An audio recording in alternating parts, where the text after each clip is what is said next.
নমস্কার বন্ধুরা, আবার চলে এসেছি নতুন একটা ভিডিও নিয়ে তোমাদের কাছে। তো বন্ধুরা, তোমরা সবাই কেমন আছো? আশা করছি সবাই খুব ভালো আছো।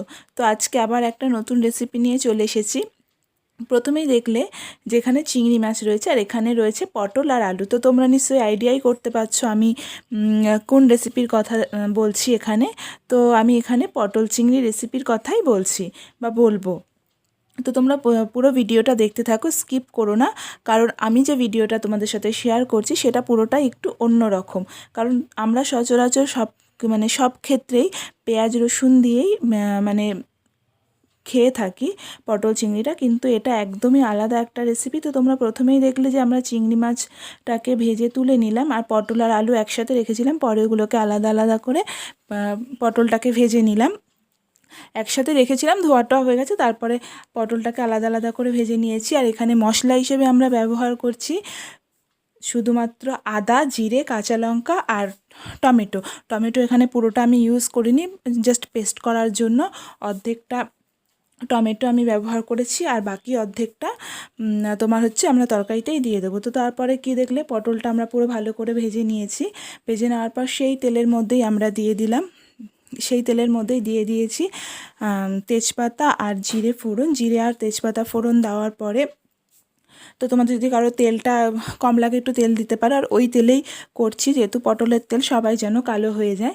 তো তেজপাতা আর জিরে ফোড়ন দেওয়ার পরে ওখানে আলুটা দিয়ে দিলাম। আলুটা একটু ভাজা ভাজা করার পরে টমেটোটা ওখানে অ্যাড করে দিয়েছি। তারপর দিয়ে দিয়েছি নুন পরিমাণ মতো, আর দিয়ে দিয়েছি পরিমাণ মতো হলুদ। তারপর ভালো করে তরকারিটা আলুটাকে একটু ভালো করে ভাজা ভাজা হয়ে গেলে তার মধ্যে মশলাটা যেটা আমি দেখালাম সেটা আমরা অ্যাড করে দিলাম।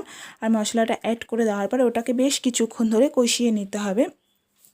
বেশ কিছুক্ষণ ধরে কষিয়ে নেওয়ার পরে যখন একটু মাঝে মধ্যে একটু জল দিতে হবে, জল দিয়ে যখন মশলাটা বেশ সুন্দর কষা কষা হয়ে যাবে তখন ওর মধ্যে পটলগুলোও দিয়ে দিতে হবে। যখন মশলাটা তেল ছেড়ে দেবে তার কিছুক্ষণের মধ্যে পটলগুলো দিয়ে দিতে হবে। পটলটা দিয়ে ভালো করে নাড়িয়ে চাড়িয়ে বেশ কষা কষা হয়ে গেলে যখন পুরোপুরি ভালো করে তেলটা ছেড়ে দেবে তখন তার মধ্যে পরিমাণ মতো জল দিয়ে দিতে হবে।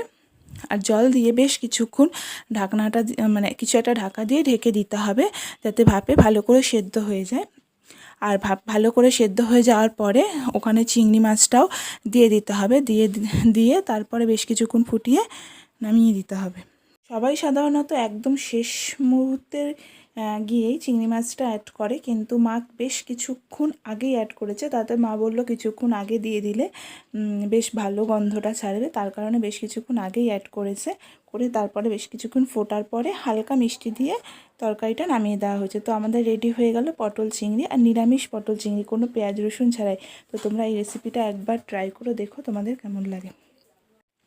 তো বন্ধুরা, ভিডিওটা তোমাদের কেমন লাগলো অবশ্যই একটু কমেন্ট করে জানাবে, আর ভালো লাগলে লাইক কমেন্ট আর শেয়ার করে দিও। আর আমার পেজটাকে ফলো করে আমাদের পাশে থেকো। আর অবশ্যই তোমরা কিন্তু বাড়িতে একবার ট্রাই করে দেখো, আশা করছি তোমাদের সকলের খুব ভালো লাগবে।